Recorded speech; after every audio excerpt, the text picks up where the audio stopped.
네, 오늘 함께 은혜 받으실 하나님의 말씀은 열왕기하 16장 1절로 9절까지의 말씀입니다. 구약 589쪽에 있는 열왕기하 16장 1절로 9절까지의 말씀 제가 봉독해 올려드리겠습니다. 르말리아의 아들 베가 제17년에 유다의 왕 요담의 아들 아하스가 왕이 되니 아하스가 왕이 될 때의 나이가 20세라. 예루살렘에서 16년간 다스렸으나 그의 조상 다윗과 같이 아니하여 그의 하나님 여호와께서 보시기에 정직히 행하지 아니하고 이스라엘의 여러 왕의 길로 행하며 또 여호와께서 이스라엘 자손 앞에서 쫓아내신 이방 사람의 가증한 일을 따라 자기 아들을 불가운데로 지나가게 하며 또 산당들과 작은 산이와 모든 푸른 나무 아래에서 제사를 드리며 분향하였더라. 이때 아람의 왕 르신과 이스라엘의 왕 르말리아의 아들 베가가 예루살렘에 올라와서 싸우려 하여 아하스를 애워쌌으나 능히 이기지 못하니라. 당시에 아람의 왕 르신이 엘랏을 회복하여 아람에 돌리고 유다 사람을 엘랏에서 쫓아내었고 아람 사람이 엘랏에 이르러 거기에 거주하여 오늘까지 이르렀더라. 아하스가 아수르 왕 디글랏 빌레셀에게 사자를 보내 이르되 나는 왕의 신복이요 왕의 아들이라. 이제 아람 왕과 이스라엘 왕이 나를 치니 청하건대 올라와 그 손에서 나를 구원하소서 하고 아하스가 여호와의 성전과 왕궁 곳간에 있는 은금을 내어다가 아수르 왕에게 예물로 보냈더니 아수르 왕이 그 청을 듣고 곧 올라와서 다메섹을 쳐서 점령하여 그 백성을 사로잡아 기르로 옮기고 또 르신을 죽였더라. 아멘. 하나님 아버지 감사드립니다. 오늘도 귀한 성일로 교회로 예배로 인도하여 주시는 은혜를 진정으로 감사드립니다. 지금 이 시간 하나님께서만 함께하여 주시어 하나님께서만 영광 받아주시는 귀한 은혜의 시간으로 인도하여 주시옵소서. 모든 것을 감사드리오며 예수 그리스도의 이름으로 기도드리옵나이다. 아멘.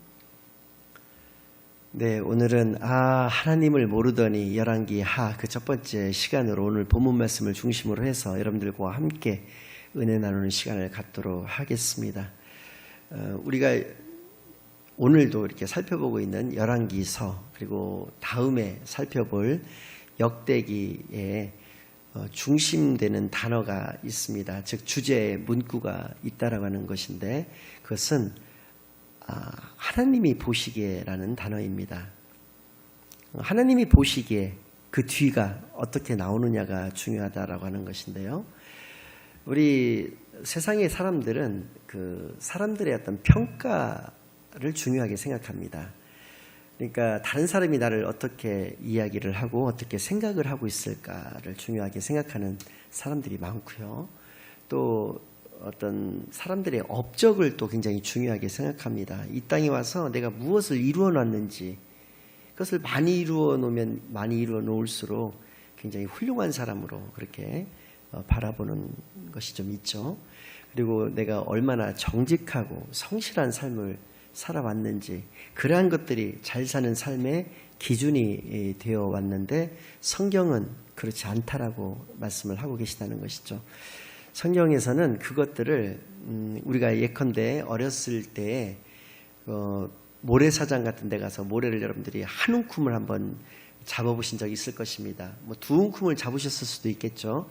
근데 그것을 꽉 쥐면 쥘수록 이 물이 빠져나가는 것처럼 이 모래가 내 소나기에서 강하게 힘을 주면 줄수록 더 빨리 많이 빠져나가는 것을 느끼실 수 있었을 것입니다. 그래서 결국에는 나중에는 아무것도 남지 않게 되는 그런 것을 경험해 보셨을 텐데요. 그렇다는 것입니다. 허망할 뿐이라는 것이죠. 인간의 평가나 인간의 업적이나 또 우리가 잘 산다고 생각되어지는 그러한 삶의 모습들은 나중에는 모두 허망할 수밖에 없다라고 하는 것을 성경은 분명히 말씀을 해주고 계시는 것입니다. 우선순위를 정하는 것은 굉장히 중요합니다. 바쁘게 살아가는 것이 중요한 것이 아니라는 것이죠. 또 내가 내 앞에 지금 당면한 어떤 문제들을 해결해 나가는 것도 중요한 것이 아닙니다. 우리의 인생의 우선순위가 무엇인지를 알고 우선순위대로 살아가는 것, 그것이 정말 중요하다라고 하는 것이죠. 근데 제가 부부관계를 또 예를 들어보겠습니다. 몇십 년을 산 부부일수록 특히 그렇습니다. 남편이 아내에게 원하는 것은 제가 볼 때는 한 가지밖에는 없습니다. 아내는 그를 몇십 년 동안 삼시세끼를 다 따뜻하게 맛있게 밥을 지어줬고 빨래도 깨끗하게 하여 주었고 청소도 잘하였고 아이들도 잘 길러 주었지만 그가 밥을 차려줄 때마다 요즘 말로 뭐 삼식이라든지 뭐 이렇게 남편을 좀 폄하하고 이렇다고 하는 것을 좋아할 남편은 아무도 없습니다. 남편이 진정으로 아내에게 원하는 것은 자신을 진정으로 존경해 주는 것을 원할 것입니다. 저도 그렇거든요. 마찬가지로 아내의 입장에서도 같습니다. 어떤 남편과 같은 경우는 바깥에서 나쁜 짓을 하고 돌아와 가지고 아내에게 더 잘해준다거나 뭐 옷 같은 거 뭐 이런 어떤 선물을 해준다거나 하는 경우를 볼 수가 있는데 아내가 나중에 그 사실을 알게 되면 그러한 것들 뭐 선물이라든지 잘해줬던 이런 것들을 고맙게 생각하겠느냐는 것입니다. 아내 입장에서도 남편에게 원하는 것은 자신을 진정으로 사랑해 주는 것을 원할 것이라는 것입니다. 하나님과 우리의 관계에 있어서도 이것은 마찬가지입니다. 하나님은 우리가 하나님을 정확하게 알고 그 알게 된 하나님을 하나님으로서 인정하는 것, 즉 하나님을 진정으로 믿는 것을 원하신다는 것이고요. 믿게 된 그 하나님을 사랑하는 것을 하나님은 우리 삶의 가장 우선순위로 가장 중요한 것으로 여기고 살아갈 것을 원하신다는 것이 열왕기 또 역대서에 나와 있는 하나님이 보시기에가 주제가 되는 단어가 된다라고 하는 사실에서도 우리가 알 수 있다는 것입니다. 북이스라엘의 20명의 왕들에 대한 하나님의 평가, 하나님이 보시기에 그들은 악하였다는 것입니다. 남유다의 20명의 왕들의 평가, 12명의 왕들은 악하였고 단지 8명의 왕들만 선하였다라고 하는 평가를 받았다는 것입니다. 그런 의미에서 오늘의 주인공 남유다의 제12대 왕이었던 아하스 왕은 굉장히 실패한 그런 왕이었다라고 이야기를 할 수가 있고요. 참으로 참 이 사람이 연구 대상이고 돌연변이라고 이렇게 생각되어지는 이유는 그의 아버지였던 요담 왕 같은 경우에도 또 아하스의 아들이었던 히스기야 왕 같은 경우에도 하나님이 보시기에는 선하다는 평가를 받았던 좋은 왕들이었다는 것입니다. 그런데도 불구하고 이 아하스는 중간에 껴있는 이 아하스는 그렇게 좋은 아버지를 두었고 좋은 아들을 두었건만 이 아하스만큼은 그렇게 아주 북이스라엘의 어느 왕들보다도 가장 악한 왕이 바로 이 아하스였었으니까요. 나중에 나옵니다만 므낫세 왕이라는 왕과 함께 가장 악한 왕 중에 한 명으로 꼽히고 있는 것이 바로 이 아하스 왕이라는 것을 볼 때 그는 굉장히 실패한 삶을 살았다. 이렇게 얘기할 수 있다는 것입니다. 그것을 알 수 있는 또 다른 증거는 이 열왕기하 16장에서도 아하스의 이야기가 나오고 있지만 이사야서 7장에서도 그리고 역대하 28장에서도 아하스의 이야기가 굉장히 길게 많이 나오고 있다라고 하는 것입니다. 그의 죄악의 모습이 그렇게 그려지고 있다라고 하는 것은 우리가 지난 시간에 살펴본 바대로 여로보암이라고 하는 그 북이스라엘의 초대 왕이 죄악의 길로 감으로 말미암아서 그 나머지 줄줄이 그 북이스라엘의 모든 왕들이 악한 길로 악의 길로 걸어갔다라고 하는 것을 우리가 보았을 때 내가 걸어가는 지금 이 길이 후대에게 있어서는 바로 이정표가 된다라고 하는 사실입니다. 그래서 이 아하스 왕의 이 모습을 통해서 우리는 이러한 죄악, 이러한 실수, 이러한 잘못을 저지르지 않게 되기를 바라는 마음에서 오늘 본문을 택하게 되었고요. 하나님을 모르는 개인과 민족의 최후가 어떠하다라고 하는 것을 이러한 그 열왕기 또 역대서와 같은 그런 역사를 통해서 굉장히 처절하고 철저하게 배울 수 있다라고 하는 차원에서 지난 시간에 이어서 여로보암과 르호보암에 이어서 오늘은 아하스 왕을 다루는 것입니다. 혹자는 이렇게 얘기할 수도 있습니다. 한국의 우리나라의 역사도 제대로 모르는데 왜 우리가 이스라엘의 역사를 이렇게 배워야 되느냐라고 얘기할 수가 있는데요. 그것은 굉장히 모르는 이야기인 것입니다. 우리가 이스라엘의 역사를 공부하는 것이 아닙니다. 이스라엘의 역사를 공부하는 것처럼 보이나 하나님 나라의 역사를 공부하는 것인 것이죠. 즉 그것은 바꾸어 말하면 우리의 생명을 살리는 방법을 우리가 공부하고 있는 것이기 때문에 이것은 결코 무의미한 그런 시간이 될 수가 없는 것이고, 우리의 생명을 살리는 그런 시간, 우리에게 가장 귀중한 시간이 된다라고 하는 것을 여러분들이 아시기를 간절히 바랍니다. 오늘 본문 말씀을 통해서 아하스에게 나타났던 죄악의 모습을 한번 살펴보도록 하겠습니다. 먼저 1절과 2절 말씀을 보면 이 말씀이 소개되고 있는데요. 아하스는 남유다의 12대 왕으로서 왕이 즉위를 했는데 20세에 즉위했다는 것입니다. 그래서 16년간 예루살렘에서 다스렸다라고 하는 것이죠. 그러니까 36세, 36세에 죽음을 맞이하게 되었다는 것이고요. 그가 행한 죄악은 3절과 4절에 두 가지로 이렇게 나오고 있는데 엄청난 내용입니다. 그 내용 자체가 3절과 4절은 제가 다시 한번 봉독하겠습니다. 첫 번째는 뭐냐면 이스라엘의 여러 왕의 길로 행하였다는 것입니다. 분명 아하스는 남유다의 왕이었는데도 불구하고 이스라엘의 여러 왕의 길로 행하였다는 것은 북이스라엘의 왕들과 같이 20명 모두가 악하였었기 때문에 북이스라엘의 왕들과 같이 악한 길로 행하였다라고 하는 것을 알 수가 있습니다. 하나님을 의지하지 않았고 하나님으로부터 등을 돌려서 떠난 그런 삶을 살았다라고 하는 것을 이야기를 해주고 있는 것이고요. 두 번째가 또 여호와께서 이스라엘 자손 앞에서 쫓아내신 이방 사람의 가증한 일을 따라 이렇게 이야기를 하고 있습니다.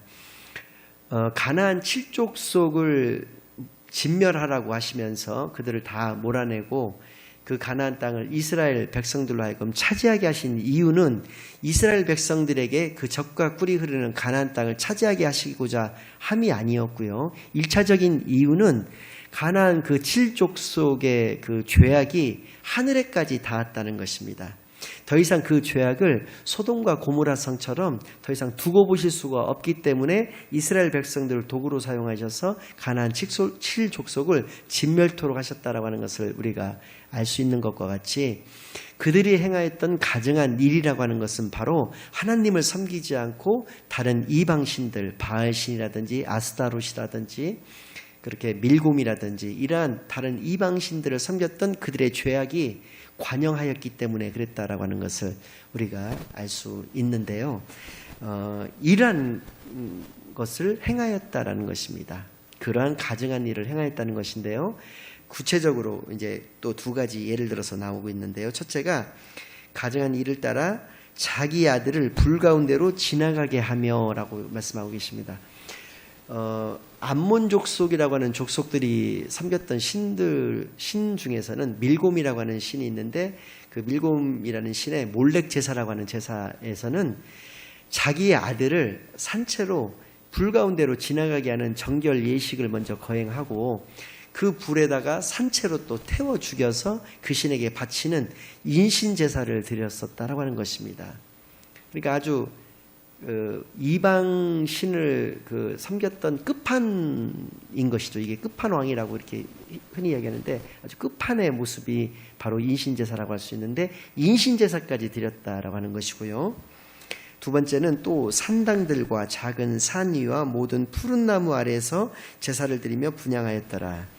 여기서 말씀하고 계시는 푸른 나무라고 하는 것은 우리나라 말로 이거를 의역을 한다고 한다면 영험 있는 나무라고 의역을 할 수가 있는 것입니다. 즉 우리나라 그 시골 마을들에 가보면 그 마을 어귀에 입구에 보면 아주 수백 년 된 이게 고목들이 참 아주 멋있는 그런 나무들이 있습니다. 그러면 옛날 어른들은 거기에서 막 정한수를 떠다 놓고 막 이렇게 막 빌기도 하고 그렇게 했었던 것인데요. 이러한 샤머니즘적인 신앙, 그러니까 이 아하스 왕은 하나님을 섬겼던 자입니다. 하나님을 섬기면서도 그렇게 하였다는 것입니다. 모든 이방신들을 다 섬겼고 심지어 인신제사까지도 하게 되었다라고 하는 것이죠. 그러니까 오늘날도 마찬가지입니다. 우리가 보통 이제 통상 주일 예배가 보통 오프라인상에 있는 교회들에서는 11시 예배가 좀 일반적이지 않겠습니까? 11시에 교회에 나오셔서 죄송합니다. 교회에 나오셔서 하나님 앞에 정성껏 예배를 드리시고 또 식사를 또 맛있게 하고 돌아가셔서는 오후에는 또 근처에 있는 절에 가셔서 또 불공을 또 드리고 또 식사를 또 거기서 맛있게 하시고 저녁에는 그 무당을 또 찾아가서 우리 아들이 이번에 대학을 합격할 수 있을 것인지, 남편이 승진할 수 있을 것인지, 남편의 사업이 잘 될 것인지, 건강할 것인지, 이런 것들을 점을 치러 다닌다라고 하면 그가 정말 진정으로 하나님을 믿는 자인가라고 하는 것입니다. 아하스는 하나님도 섬겼지만 그런 다른 모든 이방신들을 섬겼다라고 하는 것이고요. 앞에 아까 말씀드린 대로 이사야 선지자 같은 경우에는 지금 5절 말씀에도 보면 이때 이렇게 얘기를 하면서 얘기를 하고 있는 것은 무엇이냐면 하나님께서 그것을 더 이상 두고 보실 수가 없어서 아람과 북이스라엘의 연합국이 결성이 돼서 이 남유다를 치러 내려왔다는 것입니다. 당시에 세계 강대국은 두 나라가 있었습니다. 아람이라는 나라와 아수르라고 하는 나라가 있었는데요. 아람은 오늘날로 본다면 시리아에 해당되는 나라고요. 아수르는 이란, 이라크에 해당되는 그런 나라입니다. 이 두 나라가 남쪽에서는 아람이, 북쪽에서는 아수르가 강대국으로서 이렇게 자리를 잡고 있었는데 이 아람이 북이스라엘하고 연합을 해서 이 남유다, 조그만한 이 남유다를 치러 내려왔다라고 하는 것입니다. 그러니까 하나님께서 심판하시고 계시는 모습인데요.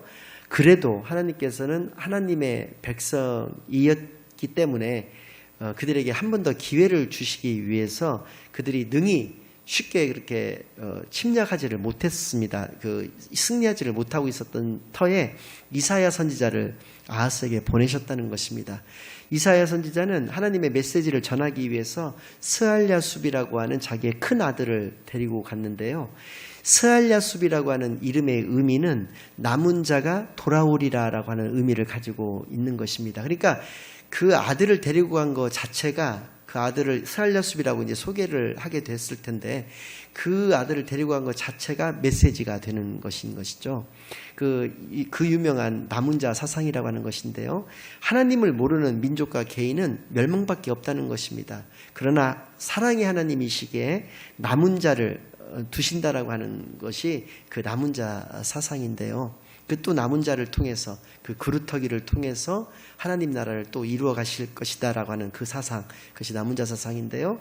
그렇게 너희가 지금 하나님을 의지하지 않고 이러한 모습을, 이러한 죄악된 모습을 보이고 있기 때문에 이렇게 아람과 북이스라엘이 쳐내려왔을 때 아하스와 그 백성들은 어떠한 상태였냐면 숲이 바람에 흔들림같이 흔들렸다라고 성경은 말씀하고 계십니다. 즉 큰 나무가 바람에 흔들리는 것도 엄청나게 흔들리는 것인데 숲 전체가 바람에 흔들렸다라고 하는 것입니다. 그만큼 그들은 두려움을 느꼈고 공포를 가졌었다라고 하는 것이죠. 그래서 이사야는 얘기를 합니다.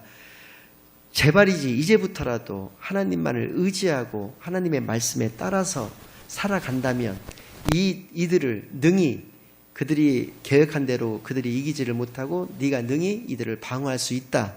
능히 이들을 이길 수 있다라고 얘기를 했는데 그 말을 따르는 것처럼 하면서 아하스가 오늘 본문에도 나오지만 누구를 의지하였냐면 아수르를 의지했다는 것입니다. 아수르 왕인 디글랏 빌레셀 3세에게 조공을, 그러니까 은금을 갖다 바치면서 우리나라를 지켜달라고 부탁을 했다라고 하는 것인데요. 자기 것만 갖다 줬어도 문제가 되는 것을 하나님의 성전 안에 있는 은금까지도 다 갖다가 줬다라고 하는 것입니다. 그래서 아수르는 그것을 받고 북이스라엘과 아람을 쳐서 아람 왕 르신을 죽이기까지 이르고요. 북이스라엘도 결국은 이 전쟁의 패배로 말미암아서 아수르에 의해서 멸망을 당하게 되는 그런 결과를 가진다라고 하는 것이죠. 그러면서 이 아수르가 치기 전에는 아람의 포로로 막 잡혀갔었고요. 남유다의 백성들이 북이스라엘의 베가 왕 같은 경우에는 이 남유다의 민족 12만 명을 하루아침에 이렇게 살육하는 그러한 결과를 가지게 되었고요. 또 20만 명을 포로로 잡아가는 그런 결과가 빚어졌습니다. 물론 하나님의 은혜로 다시 그것을 돌려주게는 되었지만 20만 명이 그 포로로 잡혀가고 있는 그 모습을 한번 상상하면 그것이 얼마나 참혹했을런지 우리가 잘 알 수 있는 것이고요. 에돔과 블레셋이라고 하는 당시에는 이제 좀 조그마한 나라들이었는데 이 나라들도 이제 남유다를 무시하기 시작해가지고 국지적으로 그렇게 침략을 해서 뭐 약탈해갈 거 약탈해가고 죽일 거 죽이고 이렇게 하였다라고 하는 것이고요. 나중에 이렇게 아수르의 도움으로 나라를 구할 수는 있었지만 아수르에 매년마다 정기적으로 조공을 바치는 그러한 신세가 되어버림으로 말미암아서 이렇게 국력이 약해질 대로 약해지게 돼서 134년이 흐른 뒤에는 136년이 흐른 뒤에는 당시에 이제 신흥 강대국으로 부상했던 바벨론이라는 나라에 의해서 이 남유다마저도 멸망하게 되어버리고 마는 그런 결과를 가지게 되었다라고 하는 것입니다. 이것이 바로 세상의 논리인 것입니다. 세상의 논리는 세력 균형인 것이거든요. 그러니까 힘의 균형이 맞지를 않으면 강한 쪽이 약한 쪽을 잡아먹는 약육강식의 그 정글의 어떤 그 법칙이 작용하는 것이 세상의 논리인 것입니다. 그래서 이 아하스는 이렇게 이사야 선지자가 그렇게 와서 간곡하게 하나님의 메시지를 전달했음에도 불구하고 하나님을 의지했던 것이 아니라 아수르를 의지함으로 말미암아서 이렇게 나라를 멸망에까지 결국에는 이르게 하는 그러한 참담한 결과를 가지게 되었다는 것을 우리가 알 수 있습니다. 오늘 결론을 말씀을 드리겠습니다. 하나님을 알아야 산다는 것입니다. 하나님을 믿어야 산다라고 하는 것입니다. 이것이 우리 인생의 가장 최우선 순위가 되어야 한다는 것을 우리가 알 수 있습니다. 두 번째로 하나님을 사랑해야 하는 것은 우리의 사명인 것입니다. 또 하나님을 전해야 하는 것도 역시 우리의 사명인 것입니다. 하나님을 사랑한다는 것은 나 자신을 사랑하는 것이고 나의 이웃을 사랑하는 말과 동의어가 된다는 말씀을 드렸었는데요. 그렇습니다. 하나님을 사랑하는 것이 우리 인생에서 가장 중요한 것이 되어야 된다라고 하는 것을 알 수 있다는 것이고요. 그렇게 사랑하게 된 그 하나님을 우리가 증거로 보일 수 있는 것, 우리가 나타낼 수 있는 것은 그것은 하나님을 전하는 전도의 삶이다라고 하는 것을 알 수 있는 것입니다. 전도의 삶 역시도 우리의 사명인 것이고 그래서 우리 인생에서 가장 중요한 우리의 할 일인 것이다 라고 하는 것을 오늘 깊이 깨달아는 시간만이 되시기를 예수 그리스도의 이름으로 간절히 축원합니다. 아멘. 하나님 아버지 감사드립니다. 오늘도 귀한 하나님의 말씀을 통해서 귀한 하나님의 가르침을 깨달아 알게 해주시니 진정으로 감사드립니다. 하나님을 알아야 산다는 것을, 하나님을 전하여야 산다는 것을, 하나님을 사랑하여야 산다는 것을, 하나님을 믿어야 산다는 것을 깨달아야 알게 해주시니 진정으로 감사드립니다. 하나님 저희들을 살려주옵소서. 하나님을 저희들을 붙들어 주옵소서. 그러한 삶을 살아가는데 부족함 없는 존귀한 하나님의 자녀들로 인도하여 주실 줄로 믿사옵고 모든 것을 감사드리오며 예수 그리스도의 이름으로 기도드리옵나이다. 아멘.